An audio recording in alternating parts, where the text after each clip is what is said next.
തിരുനാവായിൽ കുംഭമേള നടക്കുകയാണ്, മാഘമകം അതിൻ്റെ ആഘോഷം നടക്കുകയാണ്. പക്ഷേ ചില വിവാദങ്ങളും ഉണ്ടായി വരുന്നുണ്ട്. നമുക്ക് രണ്ടുപേർക്കും സുപരിചിതനായ സാധു ആനന്ദവരൻ സ്വാമിയാണല്ലോ ഇതിൻ്റെ പ്രധാന സംഘാടകൻ. പക്ഷേ ചില കോണുകളിൽ നിന്ന് കുംഭമേളയ്ക്കെതിരെ അല്ലെങ്കിൽ ഈ മാഘമകം ആഘോഷത്തിനെതിരെ ചില ആക്ഷേപങ്ങൾ പതുക്കെ വരുന്നുണ്ട്. സോഷ്യൽ മീഡിയയിലൊക്കെ നോക്കിയാൽ അറിയാം. അതിന് മുന്നിൽ നിൽക്കുന്നത് നമ്മൾ പ്രതീക്ഷിച്ച പോലെ കമ്മ്യൂണിസ്റ്റുകളോ അല്ലെങ്കിൽ പൊളിറ്റിക്കൽ ഇസ്ലാമിൻ്റെ ആളുകളല്ല, ഹിന്ദു നാമധാരികളാണ്. അവർ പറയുന്നു കുംഭമേള എന്ന് പറയുന്ന ഒരു പരിപാടി കേരളത്തിൽ നടത്തേണ്ട കാര്യമില്ല. പാലാഴി മഥനം കഴിഞ്ഞിട്ട് അമൃതിൻ്റെ ഏതാനും തുള്ളികൾ വീണ സ്ഥലങ്ങളിലാണ് വടക്കേ ഇന്ത്യയിൽ കുംഭമേള നടക്കുന്നത്. കേരളത്തിൽ അതുമായി ബന്ധമില്ല. അപ്പോൾ കുംഭമേള എന്ന പേര് തന്നെ തെറ്റ്. 2, ജൂനാഘാടയിലെ മഹാമണ്ഡലേശ്വരായ സാധു ആനന്ദവരം സ്വാമിക്ക് കേരളത്തിൽ പിടിയുറപ്പിക്കാൻ വേണ്ടി നടത്തുന്ന ഒരു പരിപാടിയാണ്. 3-ാമത്തെ കാര്യം, സന്യാസിമാർക്ക് പൂജ ചെയ്യാൻ എന്താണ് അവകാശം? പിന്നെ ഇത്തരം കാര്യങ്ങളൊക്കെ കേരളത്തിൽ ഒരു രാഷ്ട്രീയ പോളറൈസേഷൻ ഉണ്ടാക്കാൻ വേണ്ടി പൊളിറ്റിക്കൽ അജണ്ടയുടെ ഭാഗമായി ഒളിച്ചു കടത്തലാണ് എന്നൊക്കെ പറഞ്ഞ് പ്രചാരണ രംഗത്ത് സോഷ്യൽ മീഡിയ ചിലരുണ്ട്. ഹിന്ദുവിൻ്റെ പേരിലുള്ള എന്ത് മൂവ്മെൻറ്റും, അത് കുംഭമേളയാവട്ടെ, മാഘമകമാവട്ടെ, മുരുകനാവട്ടെ, ഇതിൻ്റെ പേരിൽ ഹിന്ദു സമുദായവുമായി ബന്ധപ്പെട്ട, സമാജവുമായി ബന്ധപ്പെട്ട ആളുകളെ ഒരുമിച്ച് ചേർക്കുന്ന പരിപാടികളുണ്ടായാൽ അതിൻ്റെ മുൻനിരയിൽ നിന്ന് എതിർക്കാൻ കുറേ ഹിന്ദു നാമധാരികളെ ആദ്യം കളത്തിലിറങ്ങും. അത് ശ്രദ്ധിച്ചല്ലോ. അത് സ്വാഭാവികമാണ്. കാരണം എന്ന് വെച്ച് കഴിഞ്ഞാൽ ഇപ്പോൾ ഈ നമ്മുടെ ഇന്ത്യയിൽ, ഭാരതത്തിൽ ഈ ഭാരതത്തിൻ്റെ സംസ്കാരവും ഹിന്ദുമതവും ഇത് തമ്മിൽ വേർതിരിക്കുക എന്ന് പറഞ്ഞാൽ വലിയ പ്രയാസമുള്ള കാര്യമാണ്. ഭാരതത്തിൻ്റെ ഉദാഹരണത്തിന് ഹിന്ദുമതം, ഈ ഹിന്ദു എന്നുള്ള വാക്ക് ശരിക്കും പറഞ്ഞാൽ 18-ാം നൂറ്റാണ്ടിൽ 1700 ശിഷ്ടത്തിലാണെന്ന് എൻ്റെ 19 എനിക്ക് തോന്നുന്നത്. ചാൾസ് ഗ്രാൻ എന്ന് പറയുന്നൊരു സായിപ്പ് ആണ് ആദ്യം ഈ ഹിന്ദു എന്നുള്ള വാക്ക് തന്നെ ഉപയോഗിക്കുന്നത്. അതുകൊണ്ട് ഇവർ പറയുന്ന ഹിന്ദുമതത്തിനും ഇന്ത്യക്കും ഒക്കെ വളരെ ചുരുങ്ങിയ കാലത്തെ പ്രായമുള്ളൂ. ആ പ്രായത്തിൻ്റെ അല്ല അപ്പോൾ ഈ പ്രയോഗം വരുന്നത്, മറിച്ച് നമ്മളിവിടെ ഉണ്ടായിരുന്ന സംസ്കാരമാണ്. ഇവിടുത്തെ സംസ്കാരത്തിൻ്റെ ആധാരം എന്ന് പറയുന്നത് വേദവും ഉപനിഷത്തുകളാണ്. അപ്പോൾ ഈ ഉപനിഷത്തുകളിൽ പറഞ്ഞിരിക്കുന്ന ശാസ്ത്രമെന്ന്, ഉദാഹരണത്തിന് നമ്മളിപ്പോൾ ഏത് കുഗ്രാമത്തിൽ പോയി കഴിഞ്ഞാലും നമ്മുടെ GPayക്ക് സാധ്യതയുണ്ട് അല്ലേ? എഴുത്തും വായന അറിയാത്തവർ പോലും വഴിയോര കച്ചവടക്കാരും എല്ലാം QR കോഡ് വെച്ചിട്ടാണ് കച്ചവടം. നമ്മുടെ തോമസൈസൊക്കെ പണ്ട് ചോദിച്ചതാ, ഈ തേങ്ങ കച്ചവടക്കാരനും മീൻ കച്ചവടക്കാരനും ഡിജിറ്റലാകാൻ പറ്റും. അപ്പോൾ ഇപ്പം ഞാൻ ഈ സമീപ കാലഘട്ടത്തിൽ റോഡ് മാർഗം മുംബൈക്ക് യാത്ര ചെയ്തിരുന്നു. അപ്പോൾ ഈ കർണാടകത്തിലും ഈ മഹാരാഷ്ട്രയിലൊക്കെ കയറി ചെല്ലുന്ന സമയത്ത് വിജനമായ സ്ഥലങ്ങളായിരിക്കും. അവിടെയൊക്കെ ആയിരിക്കും ചില സ്ഥലങ്ങളിൽ ചില ആൾക്കാർ ചില പഴങ്ങളൊക്കെ വിറ്റുകൊണ്ടിരിക്കുന്നത്, സ്ത്രീകളൊക്കെ എഴുത്തും വായനയൊന്നും അറിയാത്തവരാണ്. പക്ഷെ അവരുടെ ഈ സ്കാനറുണ്ട്, നമുക്ക് ചെയ്യാൻ പറ്റും. അപ്പോൾ ഈ സ്കാനറിൻ്റെ അവർക്കിത് മാത്രമേ അറിയാവൂ. ഈ QR കോഡ് കണ്ടാൽ അവർക്കറിയാം, പക്ഷെ അതിൻ്റെ പിന്നിലുള്ള അൽഗോരിതം ഉണ്ട് ഇല്ലേ? ആ അൽഗോരിതം അവർക്ക് മനസ്സിലാക്കാൻ പറ്റത്തില്ല എന്ന് പറഞ്ഞതുപോലെയാണ് ഈ ഉപനിഷത്തുകളെന്ന് പറയുന്നത്. അത് മനസ്സിലാക്കണമെന്നുണ്ടെങ്കിൽ അത് പ്രത്യേക ശേഷിയും പഠനശേഷിയും കാര്യങ്ങൾ മനസ്സിലാക്കാനുള്ള പ്രാപ്തിയും ഒക്കെ ഉണ്ടെങ്കിൽ മാത്രമേ ഉപനിഷത്തിൻ്റെ ഇത് ശരിക്കും മനസ്സിലാക്കാൻ പറ്റത്തുള്ളൂ. അതേസമയത്ത് ഈ ഉപനിഷത്തിൽ പറയുന്ന ശാസ്ത്രം അത് മനുഷ്യൻ്റെ ഗുണത്തിന് വേണ്ടിയുള്ള സാധനമാണ്. മനുഷ്യൻ്റെ ജീവിതത്തെ മാനുഷികമായ അവസ്ഥയിലേക്ക്, മനുഷ്യൻ്റെ തലത്തിലേക്ക് പരമാവധി ഉയർത്താനുള്ള സാധ്യതകളിലേക്ക് ഉയർത്താൻ വേണ്ടിയിട്ടാണ് ഈ ശാസ്ത്രമാണ് ഇതിനകത്ത് പറഞ്ഞത്. പ്രപഞ്ച രഹസ്യമാണ് അതിനകത്ത് നിർത്തിയിരിക്കുന്നത്. അപ്പോൾ ഈ പ്രപഞ്ച രഹസ്യം അത് മനസ്സിലാക്കണമെന്നുണ്ടെങ്കിൽ ഇന്നത്തെ നിലയിലുള്ള ക്വാണ്ടം സയൻറ്റിസ്റ്റിനുള്ളതിനേക്കാൾ കൂടുതൽ ശേഷി വേണത്. പക്ഷേ ആ ഒരു ശാസ്ത്രത്തിൻ്റെ ഗുണം ഈ എഴുത്തും വായന അറിയാത്തവന് പോലും കിട്ടണം. അങ്ങനെ അവർക്ക് വേണ്ടിയിട്ടാണ് ഈ ആചാരങ്ങൾ വഹിക്കുന്നത്. ഇപ്പം നമ്മൾ ഈ വാട്സപ്പ് എടുക്കുന്ന സമയത്ത് എപ്പോഴും കാണാം end-to-end എൻക്രിപ്റ്റഡ് അല്ലേ? കോഡുകളായിരിക്കും പോകുന്നത്. അത് കോഡ് തുടങ്ങുന്ന എൻകോഡ് ചെയ്യുന്നിടത്തും ഡീകോഡ് ചെയ്യുന്നിടത്ത് ഡീകോഡ് ചെയ്യണത്. ഡീകോഡ് ഇടയ്ക്ക് ആർക്കും അത് കാണാൻ പറ്റത്തില്ല. അപ്പോൾ അത് ഡീകോഡ് ചെയ്യാൻ അറിയാത്തവരെ സംബന്ധിച്ചിട്ട് വെറും കോഡുകളാണ്, മെസ്സേജ് കിട്ടത്തില്ല. എന്ന് പറഞ്ഞതുപോലെ ഈ ആചാരങ്ങളെല്ലാം ഈ കോഡ് ചെയ്തിരിക്കുന്ന സാധനങ്ങളാണ്. ഈ ഉപനിഷത്ത് അടങ്ങിയിരിക്കുന്ന പ്രപഞ്ച രഹസ്യത്തെ കോഡുകളാക്കി മാറ്റിയിരിക്കുകയാണ് ചെയ്യുന്നത്. അപ്പോൾ ഇത് ഹിമാലയം മുതൽ കന്യാകുമാരി വരെ എടുത്തു നോക്കിക്കഴിഞ്ഞാൽ ഇതേ സാധനം തന്നെയാണ്. ഇതിനകത്ത് നോർത്ത് ഇന്ത്യ എന്നോ സൗത്ത് ഇന്ത്യ എന്നോ വ്യത്യാസമില്ല. ഉദാഹരണത്തിന് വളരെ മാത്രമല്ല, ചില സംഗതികൾ സൗന്ദര്യാത്മകമായിട്ട് അതിമനോഹരമാണ്. ഈ ഭാരതത്തെ എങ്ങനെയാണ് ഈ സൗത്ത് ഇന്ത്യയും നോർത്ത് ഇന്ത്യയും തമ്മിൽ കെട്ടിമുറുക്കിയിരിക്കുന്നു അറിയണമെന്നുണ്ടെങ്കിൽ കന്യാകുമാരി പോയിട്ടുണ്ടോ? കന്യാകുമാരി ദേവിയുടെ നോട്ടം എങ്ങോട്ട് നോക്കിയിരിക്കാന്ന് അറിയാമോ? പറയൂ. കന്യാകുമാരി കന്യാകുമാരി ദേവി ഒറ്റക്കാലിൽ പ്രണയാർദ്രയായി മരണമാല്യവും പിടിച്ച് ബാലാംബികയാണ്. പ്രണയാർദ്രയായിട്ട് ഈ മാലയും പിടിച്ച് വടക്കോട്ട് നോക്കി നിൽക്കുകയാണ്. വടക്ക് കൈലാസാനനം നോക്കി നിൽക്കുകയാണ്. മനസ്സിലായേ?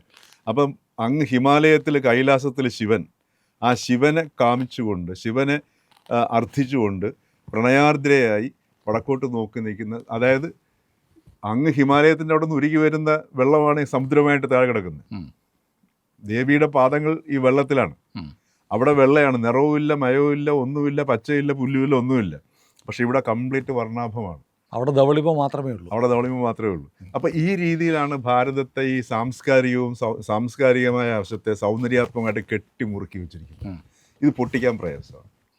അപ്പോൾ ഇതാണ് ഈ ആചാരത്തിൻ്റെ പ്രത്യേകത. അപ്പോൾ അതുകൊണ്ടാണ് ഈ വടക്കേ ഇന്ത്യ എന്നുള്ളത് കടത്തി വിടുക എന്ന് പറഞ്ഞു കഴിയുന്നത് അതിനകത്ത് വലിയ അർത്ഥമില്ല. അത് നമുക്ക് ഈ കോഡ് തിരിച്ചറിയാൻ മേഖലതുകൊണ്ടാണ്. ഇപ്പോൾ ഈ ഹിമാലയത്തിൽ കാണുന്ന മുഴുവൻ സാധനങ്ങളാണ് കേരളത്തിൽ വാരി വിതറിയിരിക്കുകയാണ്. ഈ ഉപനിഷത്തുകൾ വാരി വിതറിയിരിക്കുകയാണ് കേരളത്തിൽ. അതാണ് ഈ ഓരോ ക്ഷേത്രങ്ങളും. ആ ഉപനിഷത്തിൻ്റെ ഏറ്റവും കൊടുമുടി നിൽക്കുന്ന സ്ഥലമാണ് ശബരിമല. ശബരിമലയെ പോലുള്ള സംഗതി ഭൂമിയിൽ വേറെ ഇല്ല. മനസ്സിലായല്ലേ? അത് കടോപനിഷത്തും ബൃഹദാരണ്യ ഉപനിഷത്തും രണ്ടും കൂടെ ചേർത്ത് വെച്ചിട്ടാണ് അത് ചെയ്തിരിക്കുന്നത്. അദ്വൈതത്തിൻ്റെ ലോകത്തിലെ ഏറ്റവും വലിയ സ്കൂളാണത്. അതിനപ്പുറം വേറെ ഇല്ല. അപ്പോൾ ഇത്തരത്തിലാണ് ഈ ഭാരതത്തിൻ്റെ മൊത്തം ഇതിനെക്കുറിച്ച് ധാരണയില്ലാത്തവരാണ് ഈ ആരോപണങ്ങൾ ഉന്നയിക്കുന്നത്. അല്ല, ആരോപണം മനഃപൂർവ്വം ഉണ്ടാക്കുന്നതാണ്. പിന്നെ രണ്ടാമത്തെ കാര്യം, അത് വരണം. അതും ഈ കൾച്ചർ, ഈ ഭാരതത്തിൻ്റെ കൾച്ചർ അനുവദിക്കുന്നുണ്ട്. ഇപ്പം ഏതഭിപ്രായവും വിരുദ്ധാഭിപ്രായങ്ങൾ ഉണ്ടാവണം. ഈ വിരുദ്ധാഭിപ്രായങ്ങൾ ഉണ്ടാകുമ്പോഴാണ് ഇത് കേൾക്കുന്നവരിൽ വേറെ ചിന്തകളുണ്ടാവുക. അല്ല, ഈശ്വരനില്ല എന്ന് പറഞ്ഞ ചാർവാകന്മാരെ കൊണ്ടുനടന്നവരാണ്. അതാണ് നമ്മളും അവരെ അംഗീകരിക്കുന്നുണ്ട്, ആദരിക്കുന്നുണ്ട്. രാമനെ കാണാൻ ചെന്ന ഭരതൻ്റെ അടുത്ത് രാമൻ ചോദിക്കുന്നുണ്ട്, എങ്ങനെയുണ്ട് നിന്റെ ഭരണമൊക്കെ, എങ്ങനെയുണ്ട് അവിടെ ചാർവാകന്മാരുടെ ക്ഷേമത്തെ നീ എടുക്കുന്നില്ലെന്ന് ചോദിക്കും. നിരീശ്വരവാദികളാണ്, അവർക്ക് സുഖമല്ലേ എന്ന് ചോദിക്കുന്നുണ്ട് സാധനം. അപ്പോൾ ഇത് വരണം. മാത്രമല്ല, ഇത് എപ്പോഴും ക്രിട്ടിക്കൽ തിങ്കിങ്ങിന്, ഇപ്പം നമ്മളിത് സംസാരിക്കുന്നത് തന്നെ ഇത്തരം ഒരു പ്രശ്നം ഉണ്ടായിട്ടല്ലേ, അല്ലേ? അപ്പോൾ ഇത് കേൾക്കുന്നവരിൽ എന്തെല്ലാം ചിന്തയുണ്ടോ നമുക്ക് പറയാൻ പറ്റത്തില്ല, അല്ലേ? അപ്പോൾ ഇങ്ങനെ ക്രിട്ടിക്കൽ തിങ്കിങ്ങിനെ പ്രോത്സാഹിപ്പിക്കുക എന്നുള്ളതാണ് ഭാരതത്തിൻ്റെ സംസ്കാരം. അപ്പോൾ അത് തന്നെയാണ് ഇപ്പം നമ്മുടെ ഹിന്ദുമതത്തിൻ്റെ ആധാരം എന്ന് പറയുന്ന സംഗതി മുഴുവൻ ഈ വേദവും ഉപനിഷത്തും മറ്റു സംഗതികളുമാണ്. അപ്പോൾ അതുകൊണ്ട് പിന്നെ ഈ കുംഭമേള എന്ന് പറയുന്ന സംഗതി ഇതൊക്കെ ആചാരങ്ങളാണ്. ഇപ്പം ഉദാഹരണത്തിന് ഈ കഥകൾ, ഐതിഹ്യം എന്ന് പറയുന്ന സംഗതികളൊക്കെ ഓരോരോ സംഗതികൾ പൊതിഞ്ഞു വെച്ചിരിക്കുകയാണ്. ആ പൊതിയുടെ ബലത്തിലാണ് ആ സംഗതികൾ ഇരിക്കുന്നത്. ആ പൊതി പോയിക്കഴിഞ്ഞാൽ പോയി. അതിനകത്താണ് ആ കുങ്കുമം ഇരിക്കുന്നത്. ആ കുങ്കുമത്തിന് നമുക്ക് അതിൻ്റെ അകത്ത് കുങ്കുമം ഇല്ലയെന്നറിയാതെ പൂന്താനം പറഞ്ഞതുപോലെ വേണമെങ്കിൽ ചുവന്ന് കിടക്കാം. പക്ഷേ ഏതെങ്കിലും ഒരു ഘട്ടത്തിൽ ഒരാൾക്കെങ്കിലും അത് അഴിച്ചു നോക്കണമെന്ന് വിചാരിച്ചു കഴിഞ്ഞാൽ അത് ആ കുങ്കുമം കംപ്ലീറ്റ് ഇവിടെ ലഭ്യമാകും. ശങ്കരാചാര്യരാണെങ്കിലും ശ്രീനാരായണ ഗുരു ആണെങ്കിലും ഒക്കെ അവർ ആ പൊതിക്കെട്ട് അഴിച്ചവരാണ്. അത് ആർക്ക് വേണമെങ്കിലും അഴിക്കാം, ഇപ്പോഴും ലഭ്യമാണ്. അല്ല, അഴിച്ചു എന്ന് മാത്രമല്ല, അഴിച്ച് നമുക്ക് പകർന്ന് അതിന്റെ സുഗന്ധം നമുക്ക് പറഞ്ഞു ഇപ്പോഴും ഇവിടെ കിടക്കുകയാണ്. നമുക്ക് വേണമെങ്കിലും എടുക്കാം, ഇല്ലേ? ഇപ്പൊ നീയല്ലോ സൃഷ്ടിയും സൃഷ്ടാവായതും സൃഷ്ടിക്കുള്ള സാമഗ്രിയായതും എന്നാണ് ഗുരുദേവൻ പറഞ്ഞത്. കഴിഞ്ഞു, പ്രപഞ്ച രഹസ്യം കഴിഞ്ഞു, അല്ലേ? അപ്പോൾ ഈ ഒരു രീതിയിൽ ഈ കുങ്കുമത്തെ നമുക്ക് എടുക്കാം. അതുകൊണ്ടാണ് ഈ കുംഭമേള എന്ന് പറഞ്ഞ ഘടാകാശം എന്നുള്ള സങ്കല്പമാണ്. അതായത് ഈ കുടം എന്ന് പറയുന്നത് മണ്ണുണ്ടാക്കിയാണ്. അപ്പോൾ ഒരു സാധാരണ ഒരു വ്യക്തിയെ സംബന്ധിച്ച് അത് കുടമാണ്. പക്ഷെ അല്പം കൂടെ അറിയാവുന്നതിനെ സംബന്ധിച്ച് ആ കുടം മണ്ണാണെന്ന് തിരിച്ചറിയും. മനസ്സിലായില്ലേ? അപ്പോൾ കുടത്തിനുള്ള ഒരു ആകാശമുണ്ട്. ആ ആകാശം നമ്മൾ ഈ ഒരു പുഴയിലേക്ക് ഇറങ്ങുന്ന സമയത്ത് നമ്മളൊരു കുടമാണെന്ന് സങ്കല്പിക്കുക. നമ്മുടെ ശരീരത്തിൽ 70% വെള്ളമാണ്. ഈ കുടവും പുഴയിലേക്ക് ഇറങ്ങുന്ന സമയത്ത് ഈ 70% വെള്ളവും ഒഴുകുന്ന വെള്ളവും നമ്മുടെ വെള്ളവും ഒന്നായി മാറുന്നൊരവസ്ഥയുണ്ട്. അപ്പോൾ പ്രകൃതിയുമായിട്ട് അല്ലെങ്കിൽ ജലവുമായിട്ട് ഇങ്ങനെ ഒന്നായി മാറുന്നൊരവസ്ഥയിലേക്ക് പോവുകയാണ് ചെയ്യുന്നത്. അതാണ് ഈ ശരിക്കും കുംഭമേള എന്ന് പറയുന്ന സംഗതി. അല്ലാതെ ഈ നമ്മൾ മറ്റേ അമൃത് വീണതാണ് അതൊക്കെ കഥയാണ്, വേർഷനാണ്. അത് കഥയാണ്. അപ്പം അത് വേണം. അത് കഥയെന്ന് പറഞ്ഞു കഴിഞ്ഞാൽ എന്തുകൊണ്ടാണ് അമൃതം എന്ന് പറയുന്നത്? മനുഷ്യനെല്ലാം ഒറ്റ പേടിയുള്ളൂ. എന്താ പേടി? മരണഭീതിയാണ്, മൃത്യുഭയമാണ്. ആ മൃത്യുഭയത്തിൽ നിന്ന് മനുഷ്യനെ മോചിപ്പിച്ചെങ്കിൽ മാത്രമേ അവന് സർഗാത്മകമാകാൻ പറ്റത്തുള്ളൂ. അവൻ്റെ സാധ്യതകളിലേക്ക് ഉയരണമെന്നുണ്ടെങ്കിൽ അവൻ ഈ മൃത്യുഭയത്തിൽ നിന്ന് പുറത്തു വരണം. അതുകൊണ്ടാണ് അമൃത്. നീ മരിക്കുന്നത്. ഇപ്പം ഉദാഹരണത്തിന് ഞാൻ മരിച്ചു കഴിഞ്ഞാൽ ഒരിക്കലും സുനിലൊന്നും പറയത്തില്ല ദേ ജ്യോതിർഘോഷ് കിടക്കുന്നു, ജ്യോതിർഘോഷിൻ്റെ ബോഡി കിടക്കുന്ന പറയുന്നത്, അല്ലേ? അപ്പോൾ ജ്യോതിർഘോഷിന് മരണമില്ല.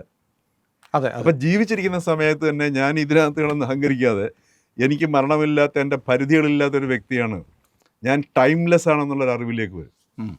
നമ്മുടെ ബോഡിയും മറ്റു കാര്യങ്ങളും ജീവിതമൊക്കെ ടൈമിനകത്താണ്. ഈ ടൈമിനകത്ത് നിന്നുകൊണ്ട് എങ്ങനെയാണ് ടൈംലെസ്നെസ്സിനെ എൻജോയ് ചെയ്യുന്നത്, ഇതിനെ ബോധ്യപ്പെടുത്തുക എന്നുള്ളതാണ് സകല ആചാരങ്ങളുടെയും ലക്ഷ്യം. ഇപ്പോൾ തിരുനാവായിൽ നവാമൂന്നര കരയിൽ ഇപ്പോൾ അവിടെ ആരതി നടക്കുന്നു. ആ ആരതി നടക്കുന്ന സമയത്ത് ആരതിയിൽ അതിമനോഹരമായ സാധനമാണ്, കാഴ്ചഭംഗി അതിഗംഭീരമാണ്. അവിടെ ചൊല്ലുന്ന ശ്ലോകങ്ങൾ നോക്കിക്കണം. ശ്ലോകങ്ങളൊന്നും ചെല്ലുന്നത് മുഴുവൻ ഈ ഉപനിഷത്ത് ശ്ലോകങ്ങളാണ് ചൊല്ലുന്നത്. അതിൻ്റെ അർത്ഥം അറിയാവുന്നുണ്ടെങ്കിൽ അതിമനോഹരമായിട്ട് മനസ്സിലാക്കാം. അല്ലാതെ ഹിന്ദുവിനെ മാത്രം രക്ഷിക്കണേ, BJP അധികാരത്തിൽ എത്തിക്കണേ ഒന്നുമല്ല. വേറൊരു സംഗതി പറഞ്ഞുതരാം. ഇത് ചെല്ലുന്ന ശ്രദ്ധിച്ച് ഇനി ഇന്നും എല്ലാ ദിവസവും കാണിക്കാനുണ്ടല്ലോ, അല്ലെങ്കിൽ നെറ്റ് കിടപ്പുണ്ട്. ഇത് ചെല്ലുന്നതിൻ്റെ ഈ ആരതി കാണിക്കുന്ന ആ സമയത്ത് ചെല്ലുന്ന ശ്ലോകങ്ങളുടെ ടോൺ ശ്രദ്ധിച്ചു നോക്കുക. ഈ ടോൺ ശ്രദ്ധിക്കുമ്പോഴാണ് അറിയുന്നത് ബിസ്മില്ലാ ഖാൻ്റെ ഷെഹനായിയുടെ ആത്മാവ് ഇവിടെ കിടക്കുകയാണ്. അതായത് കാശിയിൽ ഘട്ടുകളുടെ തൊട്ട് പിന്നിലാണ് ബിസ്മില്ലാ ഖാൻ്റെ വീടും ഖബറിടവും ഒക്കെ. അപ്പം ഈ ബിസ്മില്ലാ ഖാൻ്റെ ഷെഹനായിയുടെ ആത്മാവെന്ന് പറയുന്നത് ഈ ആരതിയുടെ സമയത്ത് ചൊല്ലുന്ന ആ ശ്ലോകത്തിൻ്റെ ഈണവും സംഗീതവുമാണെന്ന് നമുക്ക് വളരെ ഒറ്റ കേൾവിക്ക് നമുക്ക് തിരിച്ചറിയാൻ പറ്റും. ഇത് നമുക്ക് കാശിയിൽ പോയപ്പോൾ ഉണ്ടായ അനുഭവത്തിൻ്റെ ഞാൻ പറയുകയാണ് ചെയ്യുന്നത്. അപ്പോൾ ഇതിനകത്തൊക്കെ നമ്മൾ ഇങ്ങനെ വേണമെങ്കിൽ കാണാം. മറിച്ച് ഈ പരിമിതികളിൽ കാണുന്നത് മനുഷ്യൻ്റെ അപകടമാണ്. ഇപ്പം ഈ ആചാരങ്ങളിൽ മാത്രം നോക്കിക്കൊണ്ടോ ഇതാണ് ആചാരം തെറ്റിക്കഴിഞ്ഞാൽ അപകടം ഉണ്ടോ എന്ന് വെച്ചാൽ പേടിയാണ്. അപ്പോൾ ഈ ഹിന്ദുമതത്തിൻ്റെ ആയിക്കോട്ടെ, ഭാരതീയ സംസ്കൃതിയിലെ ആയിക്കോട്ടെ, അതിൻ്റെ ലക്ഷ്യം എന്ന് പറഞ്ഞാൽ ഭയത്തെ മാറ്റുക എന്നുള്ളതാണ്. ആ ഭയത്തെ മാറുമ്പോൾ ഉണ്ടാകുന്ന അവസ്ഥയ്ക്കാണ് അഭയം എന്ന് പറയുന്നത്. അല്ല, ഇപ്പോൾ നമ്മുടെ കേരളത്തിലെ ഒരു സ്ഥിതിവിശേഷം നന്ദഗോവിന്ദം ഭജൻസോ പ്രശാന്ത് വർമ്മയുടെ മാനസ ലഹരിയോ അല്ലെങ്കിൽ മലപ്പുറത്തുള്ള ഗംഗ എന്നുള്ള കുട്ടിയോ സംഗീത കച്ചേരിയോ വയലിൻ കച്ചേരിയോ അല്ലെങ്കിൽ ഭജനകളോ നടത്തുമ്പോൾ ആൾ കൂടുന്നു.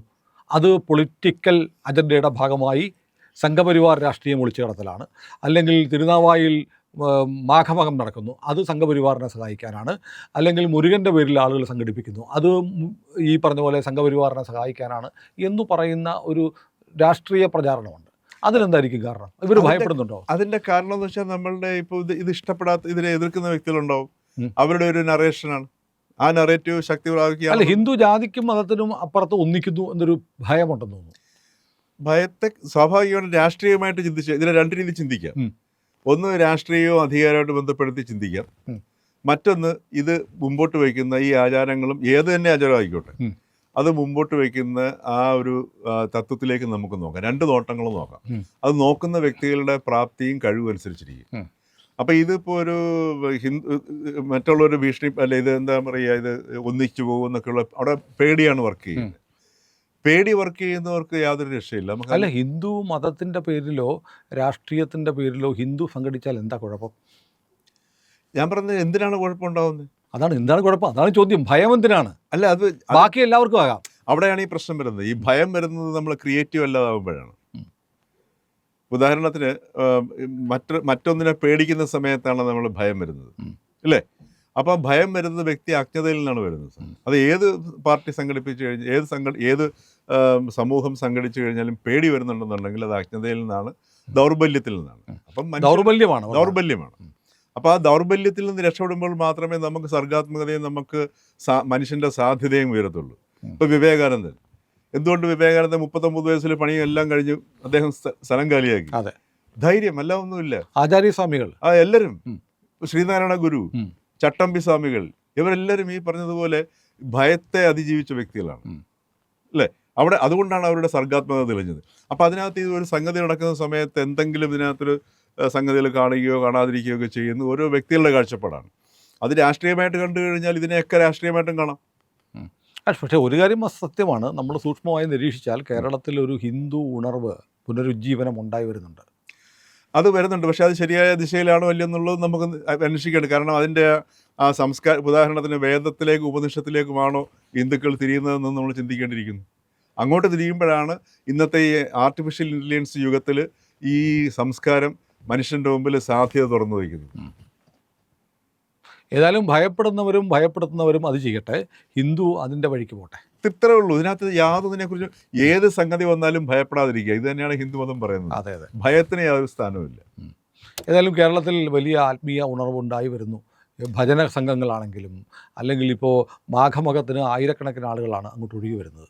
ഇപ്പോൾ ഈ ഭക്തി പ്രസ്ഥാനങ്ങളുമായി ബന്ധപ്പെട്ടിട്ടുള്ള ഇപ്പോൾ ഞാനിപ്പോൾ നേരത്തെ പറഞ്ഞ മുരുക സംഗമത്തിൻ്റെ കാര്യം പറഞ്ഞു. തിരുവനന്തപുരത്ത് ഹിന്ദു ധർമ്മ പരിഷത്ത് നടത്തി, LMRK എന്ന് പറയുന്ന സംഘടന നടത്തുന്നു. അവിടെയൊക്കെ ആയിരക്കണക്കിന് ആളുകൾ വരുന്നുണ്ട്. അത് ഉന്നത വിദ്യാഭ്യാസമുള്ള, നേരത്തെ ക്വാണ്ടം ഫിസിക്സിനെ കുറിച്ച് പറഞ്ഞല്ലോ, അത് അതിൽ പഠിക്കുന്ന അതിലെ അധ്യാപകരും വിദ്യാർത്ഥികളുമായിട്ടുള്ള ആളുകൾ വരെ ഞാൻ ഈ വേദികളിൽ കണ്ടുമുട്ടിയിട്ടുണ്ട്. അപ്പോൾ ഉന്നത വിദ്യാഭ്യാസമുള്ള ഉന്നത ശ്രേണിയിലുള്ള ആളുകൾ, ഞാൻ പറഞ്ഞ ഉന്നത ശ്രേണി താഴ്ന്ന ശ്രേണി ഉണ്ടെന്നല്ല, അത് സാംസ്കാരികമായും ഭൗതികമായും തൊഴിൽപരമായും നമുക്ക് സാധാരണ ജോലികൾ, അപ്പോൾ സാധാരണക്കാരനല്ലേ അവന് വിവരമില്ലാത്തതുകൊണ്ടാണെന്ന് പറയാം, അങ്ങനെയല്ല, വലിയ ബൗദ്ധികമായ നിലവാരമുള്ള ആളുകൾ വരെ ഈ മൂവ്മെൻറ്റിൻ്റെ കൂടെ ഭാഗമാകുന്നു. അതൊരു വലിയ മാറ്റമാണ്. ആ മാറ്റം ഭാരതീയതയെ വീണ്ടെടുക്കലാണ്, ഭാരതത്തിൻ്റെ ഐക്യം ഊട്ടിയുറപ്പിക്കലാണ്. അതിനെ ഭയപ്പെടുന്നവർ ഭാരതത്തിനെതിരാണ് എന്ന് പറയേണ്ടി വരും.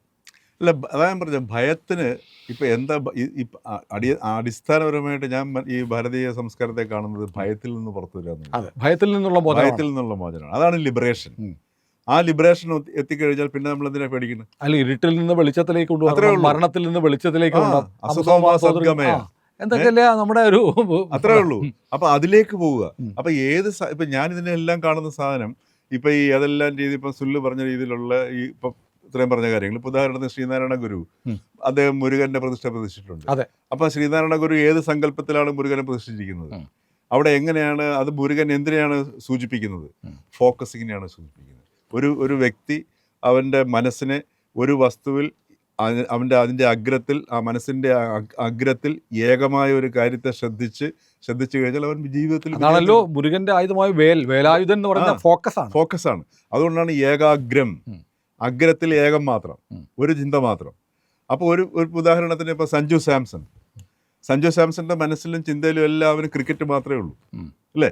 അപ്പോൾ അതേപോലെ ഇപ്പോൾ സഞ്ജു സാംസൺ എന്ന് പറയുന്ന വ്യക്തിയെ എപ്പോഴും ചിന്തിക്കുകയും അവൻ്റെ കാര്യങ്ങൾ വാച്ച് ചെയ്യുകയും ചെയ്യുന്ന ഒരു കൊച്ചു കുട്ടിക്ക് ക്രിക്കറ്റിൽ താല്പര്യം ഉണ്ടെങ്കിൽ അവന് നല്ല ക്രിക്കറ്ററായിട്ട് മാറാൻ പറ്റും. അപ്പോൾ ഇതൊക്കെയാണ് ഈ ബിംബാരാധനയുടെ പിന്നിലുള്ള ശാസ്ത്രീയ വശങ്ങളൊക്കെ ഇതൊക്കെയാണ്. അപ്പോൾ ഇതൊക്കെ നമ്മുടെ സംസ്കാരത്തിൻ്റെ ഭാഗമാണ്. ഇത് അറിയണമെന്നില്ല. ഒരാളെ മുരുകനെ കാണുന്ന സമയത്ത് ചിലപ്പോൾ അന്ധമായിട്ടായിരിക്കും ചിലപ്പോൾ മുരുകനിലെ ക്ഷേത്രത്തിൽ പോകുന്നതും പ്രാർത്ഥിക്കുന്നതൊക്കെ. പക്ഷെ ക്രമേണ അതിൻ്റെ ഗുണം ഈ പ്രാർത്ഥിക്കുന്നവരിലേക്ക് അല്ലെങ്കിൽ കാണുന്നവരിലേക്ക് പ്രവേശിക്കും. പിന്നീട് അവിടെ നിന്ന് വേണമെങ്കിൽ ഉണരാനും സാധ്യതയുണ്ട്. അതൊക്കെയാണ് ഇതിൻ്റെ പിന്നിലുള്ള ശാസ്ത്രീയമായ വശങ്ങൾ. ഇപ്പോൾ പറഞ്ഞില്ല നേരത്തെ, വിദ്യാഭ്യാസം നേടിയിട്ടുള്ള ആൾക്കാർ വരുന്നുണ്ട് എന്ന് പറയുന്നത്. അവിടെയൊക്കെ ഇപ്പോൾ അവർ നേരിടുന്ന ഒരു ക്രൈസിസ് ഉണ്ട്. അവർ ഈ പറഞ്ഞ പോലെ പിന്നെ ക്വാണ്ടം സയൻസിലും ഒക്കെ ചിലപ്പോൾ നല്ല ബിരുദാനന്തര ബിരുദവും ഗവേഷണമൊക്കെ നടത്തുന്നവരായിരിക്കും. പക്ഷേ അപ്പോഴും അവരുടെ മനസ്സ് എവിടെയോ അന്വേഷണം നടത്തിക്കൊണ്ടിരിക്കുന്നു. അപ്പോൾ ആ അന്വേഷണം നടത്തിക്കൊണ്ടിരിക്കുന്ന സമയത്തായിരിക്കും അവർ മറ്റൊരു തലത്തിലേക്ക്, ഒരു സൗന്ദര്യത്തിൻ്റെ തലത്തിലേക്ക് പോകുന്നത്. അപ്പോൾ അവിടെയൊക്കെയാണ് ഈ മാറ്റങ്ങൾ വരുന്നത്. അതങ്ങനെ പല രീതിയിലൂടെ, അപ്പോൾ നമ്മൾ ഇന്ന രീതിയിലുള്ള മാറ്റങ്ങൾ കൊണ്ട് ഇന്ന രീതിയിൽ തന്നെ വരണം എന്നൊക്കെ പറയുന്നത് ഈ CPM അല്ലെങ്കിൽ ബുദ്ധിജീവികൾ പറയുന്ന പോലെ അതിൻ്റെ കാര്യമൊന്നുമില്ല. ഈ മാറ്റങ്ങൾ വരട്ടെന്നേ. അതെ, തീർച്ചയായും. നമുക്കതിൻ്റെ ആ മാറ്റങ്ങൾ എന്ന് പറഞ്ഞാൽ നമ്മുടെ സംസ്കൃതിയിലേക്കുള്ള മടങ്ങിപ്പോക്കോ കണ്ടെത്തലോ. അതെ, തീർച്ചയായും അതിനെ നമുക്ക് സ്വാഗതം ചെയ്യാം. അതിനെതിരെ ശബ്ദിക്കുന്ന ആളുകളെ നമ്മൾ അവഗണിക്കുക എന്നതാണ് കരടിയം. ഞാൻ പറയുന്നത് അവഗണിക്കേണ്ട ആവശ്യമില്ല, അവർ പറയുന്നത് ശ്രദ്ധിക്കുക. നമുക്ക് അപ്പോൾ കാണാൻ പറ്റും അവരെവിടെ നിൽക്കുന്നു. അതെ, തീർച്ചയായും അതൊരു സാധ്യതയാണ്. മനസ്സിലായല്ലേ? കാഴ്ചകളാണ്. ആ കാഴ്ചകൾ ആസ്വദിച്ച് കുറച്ചാൾ ജീവിക്കുക, ഇവിടുന്ന് സ്ഥലം പറഞ്ഞു പോവുക എന്നുള്ളതിനപ്പുറമൊന്നുമില്ലല്ലോ.